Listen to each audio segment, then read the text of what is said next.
Hello everyone, welcome back. Scarlett here again. We're starting with chapter 11 today, Shadow of a Doubt. All right, let's jump right in. Arriving at their destination of the Pocono Mountains in Pennsylvania, Kevin and Sandra look around in the woods. She is a big nature lover and he loves watching her in the sun, as the shine from her hair almost matches the sun itself. Speechless and in awe of her, he tracks her with his eyes as she continues to hike and jump over fallen trees while he just walks around not caring about the beautiful scenery around him. At this moment, there is no other place he would want to be. He has everything he needs right here in front of him. Sandra glances back at him. Sandra glances back to see where he is and catches him in a moment in which he is lost inside his head. Thinking about how happy he is, she wonders what it is that's crossing his mind, because this is one of the few moments since they started seeing each other that he's been speechless. Just as she is about to call out to him, a deer comes from behind a tree and catches her attention and quickly takes off with her following it. And she's hoping to see an entire family of them together. Watching her go, Kevin remains still and silent, breathing in the fresh air, and just like that, a genuine smile takes over his face. It's so rare for his emotions to be on display with everything he went through in his previous relationships. Hiding his emotions has become second nature, but this thing with Sandra seems different. The truth is, no one can ever truly know how different things are because you can't escape fate, and he wonders if his fate is to be alone and miserable the rest of his life. Shaking off the depressing thoughts, he starts to walk in the direction that Sandra took off, because he wants to make sure she's okay and that nothing happens to her in these woods. After walking for about 10 minutes, Kevin finally reaches Sandra, who's hiding behind a tree, looking at a small herd of deer. She loves to take in as much of nature as humanly possible, even with everything they have going on in their lives. She always reminds herself that it's the simplest things in life that can bring the utmost joy. Watching her as she watches the herd, Kevin begins to understand what she means, because she has never really had the time to sit back and relax and enjoy the small things in life. He studies the scene as it's one of those rare blink and you'll miss it kind of moments. And this is the sight that he wants to have engraved in his memory forever. These simple things, these little details, will shape the way that he will look at life going forward. And he knows that there are others out there who must feel the same way, because he might be alone on a lot of things, but he's not alone on this one. Full of joy, just as a child during Christmas morning, Sandra looks at Kevin as she signals for him to come by her side. But she warns him to come slowly in order to not frighten the herd. She wants him to witness the beauty within the creatures. Knowing what she wants him to experience, Kevin feels worried that his facial expression will betray the fact that he doesn't care in the slightest about the herd, because he has the most beautiful creature in the world in front of him at this exact moment. She has captivated him from the very beginning with her eyes and blonde hair, reminding him so much of the woman he used to love growing up. He would watch her on the television every day after school, running down the beach in her lifeguard suit. That was the beginning of his demise, and he knew at a young age that blondes with light eyes would be the one thing that he would never be able to say no to. And to this day, it's been proven time after time. "Isn't this beautiful?" Sandra asked quietly. "It's something, but beautiful isn't a word I throw around lightly," Kevin answers. "How can you say that?" her horrified Sandra asks. "Simple. I'm looking at the most beautiful thing in this world at this exact moment. No one I've met up until now can compare," he answers with sincerity. "Yes, I fell for my ex's beautiful exterior, but her interior is darker than my soul, and that speaks volumes, because she's a succubus, and if it wasn't for her and what she did to me, I wouldn't have developed my relationships with Scott and Sean. I would have kept spending all my free time with her instead of growing the bond with my brother." "Why would you not spend time with your brother Scott?" Sandra asks. Because he's not my actual blood brother, but he's my brother nonetheless. But we didn't start bonding until after the issues with Bella. He saw that I was down and out and needed someone to lean on, Kevin answers. She really did a number on you, huh? Sandra asks. You have no idea. Bella was the love of my life, but she lied to me from the very beginning. I mean, we got along great.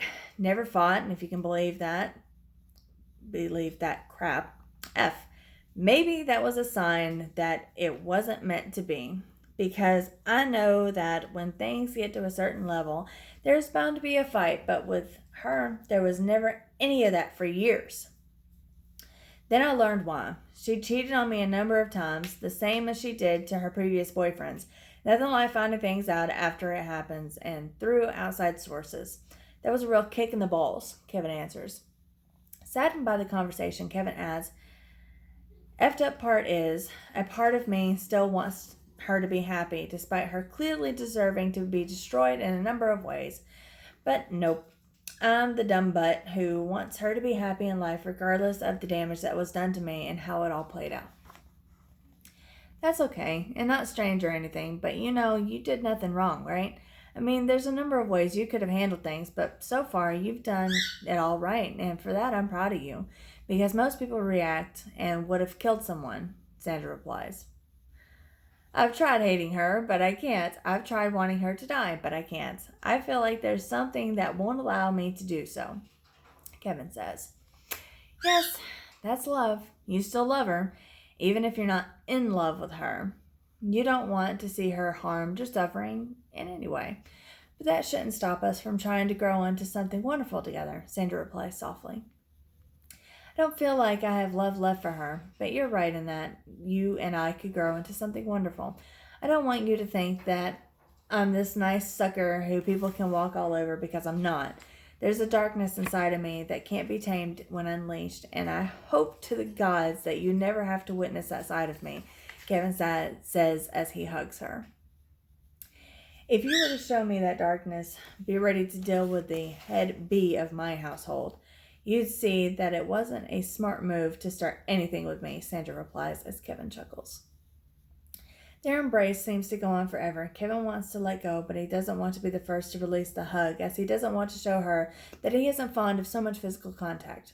Sandra continues to hold him. She has never been with someone who doesn't mind being held for so long, and it feels good to her. But she's starting to feel a little sweat forming on his cheeks, and she believes that it's due to nervousness. Feeling the need to be kind, at least in the first few hours of them being here together, she decides to show mercy and release the hug. She wants him to be able to relax and clear his mind. A lot of things were stirred up in their last conversation. Relieved, Kevin looks her straight in the eyes and captures her lips in a kiss, grateful that she let him loose first, because he was willing to hold on for as long as it took. With a simple kiss, Kevin feels that this is a new start, but at the same time, it doesn't feel completely right because he still misses Bella. Bringing her up in the conversation, they just had stirred the echoes in his head and heart, which causes there to be a little doubt about what he is doing with Sandra. Passionately, he continues to kiss Sandra with the intention of eliminating the thoughts of giving Bella another chance. He knows there would be hell to pay if he ever took Bella back, not only from the internal battle inside his head, but catching the same from the people whom he holds dear and near to him. And they wouldn't want to see him go through the same heartache again. Turned on by the fiery kiss, Sandra grabs Kevin by the throat and pushes him against the tree. He is clearly getting into it as she tries to keep his head on the tree and open his pants at the same time. Her aggressiveness has his attention because he wants to see where she plans on taking this. This is the most entertaining thing he's done since he was going to the strip clubs, and with Bella out of the picture, he now has the chance to explore the things that will actually satisfy all of his desires. Not concerned with not having control, Kevin allows her to explore his body, doing things to him that he hasn't ever had done to him or done in a while. Either way, it feels good to him, from the kissing of his neck to the biting, choking, spanking, and dirty talk.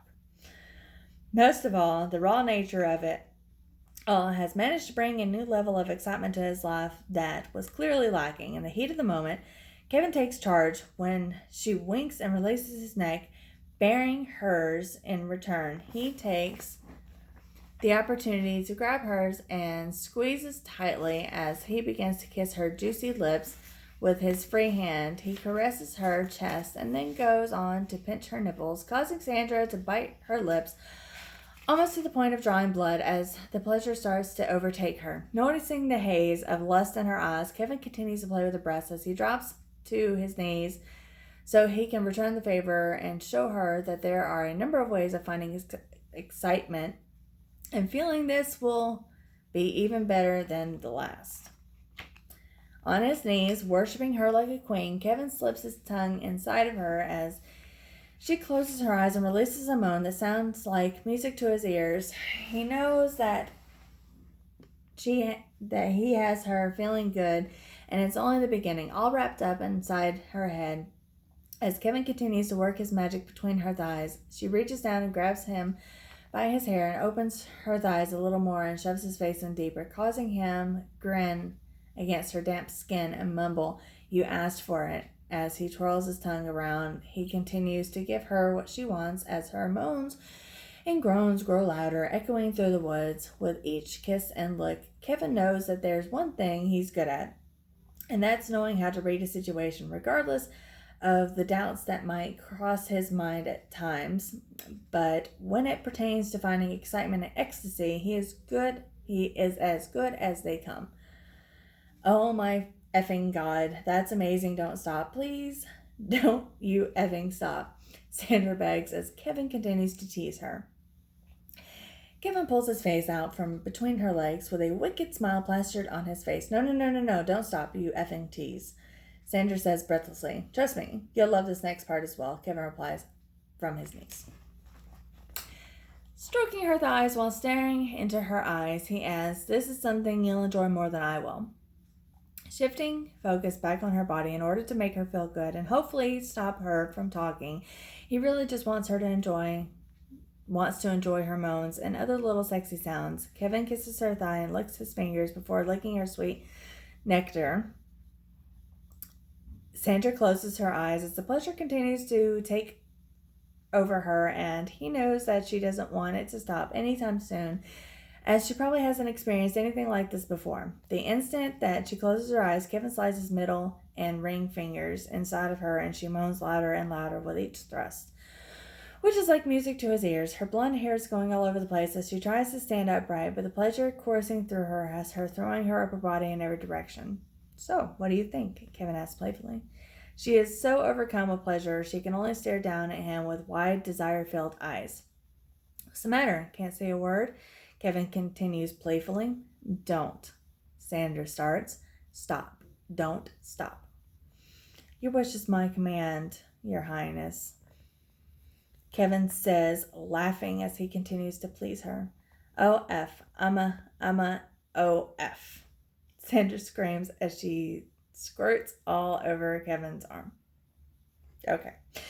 Oh my goodness, I've never seen anything like this. I've seen squirts before, but this was like the heavens opened up and gods were trying to put out a flaming kingdom, Kevin says with a grin as she drops to her knees. "Wow, that was unlike anything else I've ever experienced," Sandra replies just before she starts to kiss him.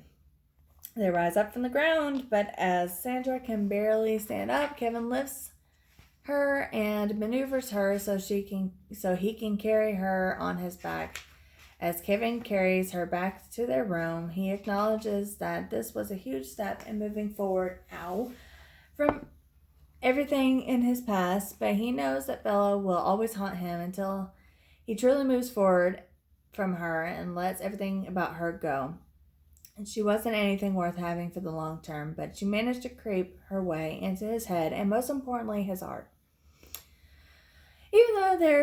Even though he's moving forward, Kevin knows that there's a long road ahead, and he doesn't know if he's strong enough to continue moving forward because there's a part of him he wants to leave the memories alone. Nothing will make them better, but they may be useful in his quest to dominate the world. Realizing that he seems a little distant, Sandra licks his ear, wanting to continue to be playful with a man who can be quite serious and quiet at times. She prefers to have the happier side of him, which is constantly trying to make himself laugh and in the process bringing joy to others. Not wanting to play along, Kevin strokes her off his ear, but she's not willing to give up yet and returns to his ear, making him laugh. Sandra bullingly stops licking his ear now, deciding that she wants to tease him a little, but she wants him to want her just as much as she wants him. But Kevin is extremely hard to predict given his condition and lack of attachment to anyone other than Bella. But with time, even that shall pass, as is slowly starting to fade as the hatred in his heart for her grows. Even with all that hatred festering within him, there's a piece of Kevin that attempts to fight it off, as he doesn't want to hate someone whom he held so near and dear to his heart. But sometimes it's vital for a fresh start. Moving forward is the only way to achieve the potential within ourselves, as there are things in life that will hold you back from achieving your desires. And one of those things is love. With love, you can achieve great heights, but at the same time, it can prevent you from growing if you can't channel it into something better and stronger than ever before. Kev, I want you to know what's in your head. Kev, I want to know what's in your head. Not all the time, but the times when you need to vent or voice something, know that I'm here to listen and help you, Sandra says while running her fingers through his hair. Oh, honey, if that were the case, I would never shut the F up, and you would get tired of me instantly, Kevin replies, laughing. I'm here, standing by your side, not because I have to, but because I want to. And the sooner you can allow yourself to be true with someone, the faster you'll heal. You aren't looking for someone to keep you company because you aren't afraid of being alone, but I'm sure of. But I cannot speak. God. But you will need to trust people in order to continue your growth, Sandra says. So why not me? I know what you're saying, and it makes a lot of sense. Believe me, I know. But it's not as simple as opening a door and allowing someone to come in and denying someone else entry. It's almost as if I have a bouncer at the door and no one is allowed entry. And in the event that someone does manage to sneak in, that person is held in high regard because they play a pivotal role in my life, Kevin answers. So now you see, it's not as simple as saying you're allowed in my life, and you're not. I guess, but I know that you are the one of the But I know you are one of the few who has people by his side, yet you feel alone. You talk about your brothers and sisters and how much they mean to you, but there isn't much that you do to bring yourself closer to them, even as they bring themselves closer to you. I don't understand how someone with people by his side can feel this lonely, Sandra answers sadly. What happened to you that made you feel this way? What made you who you are? Life. That's the simplest and most honest answer. Nothing in this life happens without reason, but it's life that forges us into what we're meant to be, Kevin answers. That's true, but you can't allow those people to close you off from the world. People care about you. People love you. People want you to see you achieve everything that you desire and dream of. So you can't give up on us, because without people, we have nothing, Kev, Sandra says. Dreams don't mean anything, honey. You need to accept that dreaming for something will only give you the illusion of fighting for something that will never happen, happen because one doesn't fight for it. So it might as well just be a fantasy. I don't dream at all, Kevin replies. The world isn't a constant nightmare, Kev, Sandra says. No, it's not. It has its moments in which it's the best thing ever, but then it has times in which you wish for someone or something to come wipe every living, breathing person out of existence and end the misery. But worry not, you're one of the rare beauties of this world. Without you, there's no telling what I would be doing at this moment, given that my brother's ready to start the next phase of our lives. Kevin answers. And what is that phase? Sandra says. Decimation. That's so stupid. Decimation. The demise of people who truly hurt us and anyone who would stand in our way, Kevin answers with a smile. You can't be serious, Sandra asks in disbelief. Of course not, it's a joke. Bad in taste, but a joke nonetheless, Kevin answers. Letting out a breath, Sandra says, I'm so relieved to hear that. I thought you were serious. The phase will be a cleansing of the soul, though, through a program that we need to complete in order to feel reborn, and that is the truth. It might be a tough program to stick to, but one that will be completed and one in which you are welcome to partake in, Kevin says. I'm always by your side, and when you can accept that, that's when you will be happy and know that you found that what you were seeking here. It's in front of you, not just as a beauty to have, but a trophy. Not just as a beauty to have as a trophy, but as someone who will make sure you're happy and loved, Sandra says. I'm sure that you mean every single word, Kevin replies as she nods in agreement.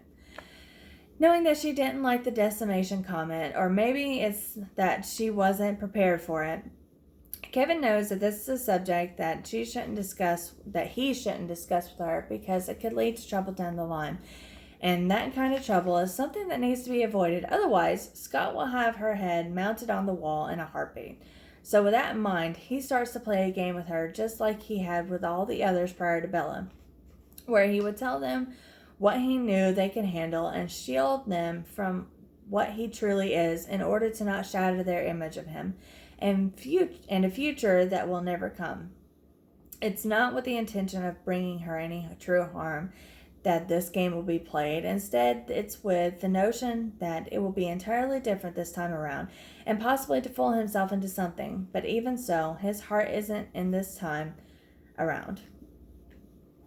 Despite liking Sandra, he's not in love with her, but he does enjoy spending time with her and doing all the things they do while they're together. Sandra is taking this time together as a sign that they could be something stronger going forward, but doesn't realize that she gave him a hint of doubt with the way she reacted when she heard the word decimation. The difference is Bella would allow him to be himself without judging him.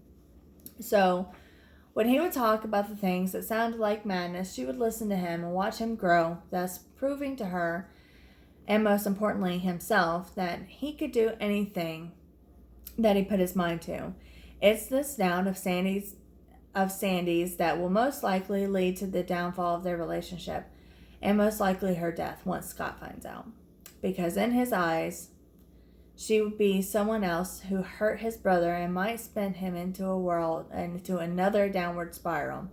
But something important came out of this, and it can serve as a reminder that not everyone needs to know the intentions behind our thoughts. In past experiences with other women, Kevin has learned that their emotions can get in the way. There are things that he would love to do with a female companion because there are things that women can achieve and people whom they can lure that he or Scott wouldn't be able to. They can't risk losing those opportunities, which is why Scott continues to search for the right mate despite Kevin being a little hesitant in bringing a female into this madness. Kevin knows that Scott's right as it pertains to them being able to lure men and women alike if they had a female on board, but he doesn't agree that they should tarnish their souls like he has. No one else should have to suffer that way. Sandra knows that Kevin is pulling away, and she wants to make sure that they don't drift apart because she's never met anyone like him and doesn't want to go back to having to meet people. It's uncomfortable and annoying having to do the small talk over and over. She knows that Kevin feels the same way, as it's clear that he's not much of a people person. But it's his pride that will allow him to stay away from people whom he views a threat or that can get in his way.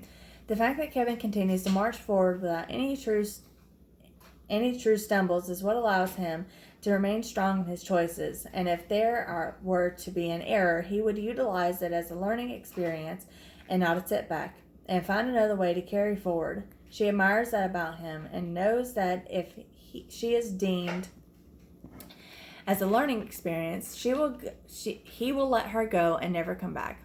Kevin knows that many others wouldn't have survived the life he has lived. He doesn't let it break him, though, because there's a lot to achieve and many people to meet and bring to a form of justice that will seek to not only match but multiply the horrors that he's seen over his lifetime. Kevin looks at Sandra, and she's so peacefully looking at him, and he knows that behind that peace, thoughts and questions run through her head.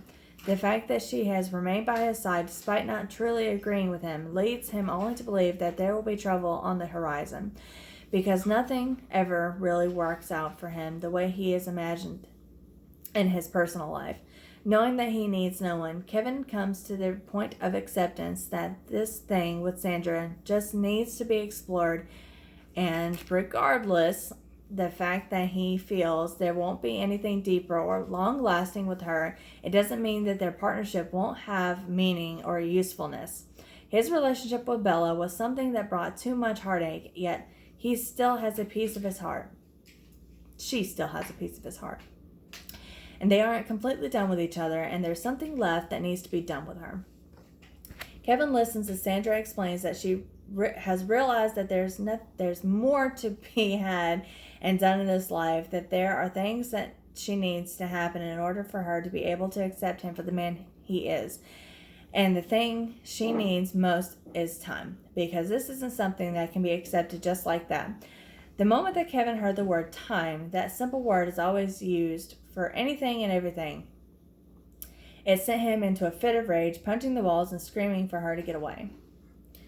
Not knowing what she did wrong, Sandra just stands there frozen, watching as he starts to throw things around the room, destroying it and leaving her in a state of confusion. As far as she's concerned, she didn't say or do anything wrong. The only thing she was seeking was a chance to let their relationship flourish naturally. But given his reaction, she barely knows what will happen next. After 15 minutes of pure fury, Kevin calms down and looks over at Sandra, who never left the room, but remained unscathed by the madness and rage. Not knowing what to make of Kevin's outburst, Sandra just stands there as he takes in the chaos that he created. Confused as to why he snapped, she does know that she can't use the word time again. There was a twitch in his right eye when she said it, and indicating his great dislike of the word, because it would lead to more chaos and destruction. She needs this to be explained in order to decide what path to follow next, because this is uncomfortable to watch firsthand, and no one should have to withstand this kind of reaction from a simple word. Kevin sits down as he tries to make sense of it all himself. He knows that this is something that will be discussed once she gathers her thoughts and is able to sit and process it all. Dreading the conversation ahead, he sits and waits for her to begin. "What the F was that?" a horrified Sandra asks, backing into the corner. "I don't know, but you shouldn't be afraid. I wouldn't harm you," Kevin answers, his eyes downcast. "Don't be afraid? Do you see the chaos you brought upon this room?" Sandra shrieks. "I was triggered, and for that I'm sorry. I wouldn't harm you, though. Of that I'm certain," Kevin answers wearily. "When we return home, it might be best for us to take some time apart and see what the heart tells us to do," Sandra says, and Kevin nods in agreement. Okay, that's the end of chapter 11. Chapter 12 is next, and that one's called Unfaithful. So, with that being said, that's the end of this one. Like, share, subscribe, comment, talk to me, people. God. All right. So, that's it. See y'all next time.